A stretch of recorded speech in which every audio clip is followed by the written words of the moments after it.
Hello everyone, in this video I'm going to show you how to change theme in the Outlook mobile app on your Android or iPhone. So open up the Outlook app on your phone. Now once you are here, you can see the profile picture at the top left corner. Tap on that one. Now at the bottom left corner, tap on the settings icon. Now once you are here, scroll down till you find preferences. Now under preferences, you can see the second option, which is appearance. Tap on that one. Now for the theme, you can see there is light mode, dark mode, and the system. System means whatever theme is there on your phone, Outlook will adapt to that one.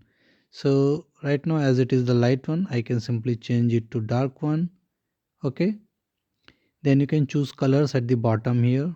Now if I choose blue one, you can see the appearance here changes, red one, green one. Okay.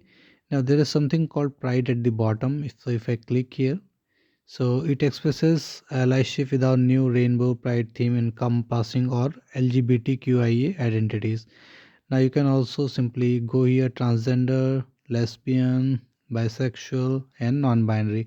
Okay, so these are a few of the things that you can actually apply if it applies to you. All right. So this is how you can do it. So thank you for watching the video. Please like it and subscribe to my YouTube channel. Thank you.